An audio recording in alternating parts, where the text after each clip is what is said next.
Quand on crée son entreprise, avant de passer aux démarches administratives, il y a tout un temps nécessaire pour passer de l'idée au projet, vraiment pouvoir le préciser, le construire et savoir le présenter à des potentiels partenaires, à son public. Il est très important quand on construit son projet, d'envisager le business, savoir comment on va gagner de l'argent, comment on va vendre son produit. Donc toute l'approche marketing, c'est très important à envisager en amont.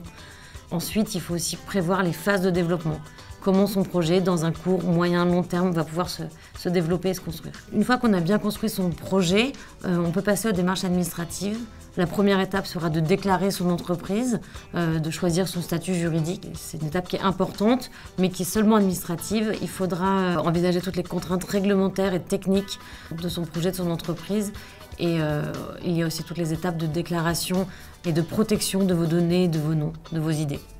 Toutes ces étapes administratives peuvent paraître importantes et effrayantes, mais pas de panique, vous pouvez être entouré, accompagné dans toutes ces démarches.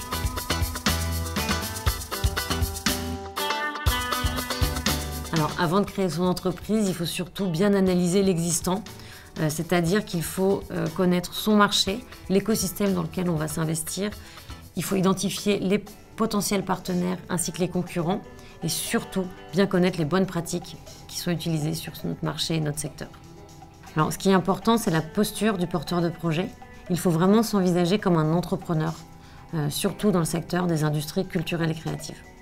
Il faut avoir une conscience business dans votre posture d'entrepreneur. Il est nécessaire de décomplexer la notion d'argent et de rentabilité de votre projet.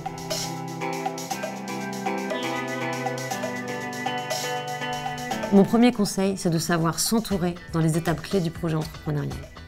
Il faut identifier les structures et les personnes qui pourront vous accompagner dans toute votre aventure.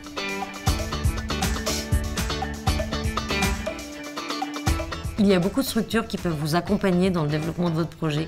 Et dans les structures institutionnelles, la première à contacter, c'est la chambre de commerce. Il existe beaucoup de structures d'accompagnement et d'hébergement pour faire grandir votre projet. Par exemple, dans le secteur culturel, vous pouvez vous rapprocher d'Audience. Il existe aussi une banque spécialisée dans le secteur culturel qui s'appelle l'IFSIC. Pour gagner en visibilité et faire vos premières rentrées d'argent, vous pouvez aussi participer à des concours dédiés à la création d'entreprises. Alors, il n'y a aucun nombre idéal pour créer son entreprise. Si vous portez le projet seul, il n'y a aucun souci pour créer son entreprise seul. Plein de statuts juridiques le permettent. L'important sera de savoir s'entourer et d'être bien accompagné. Si vous entreprenez à plusieurs, il est important d'avoir des profils complémentaires. Choisir ses associés selon leur expérience et leurs compétences.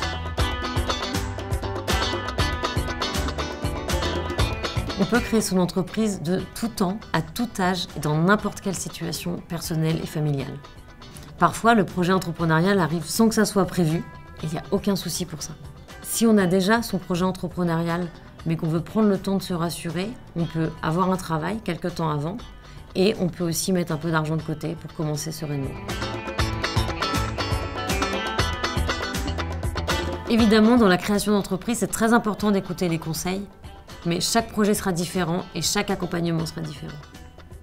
Pour chaque projet de création d'entreprise, vous trouverez toujours un accompagnement adapté.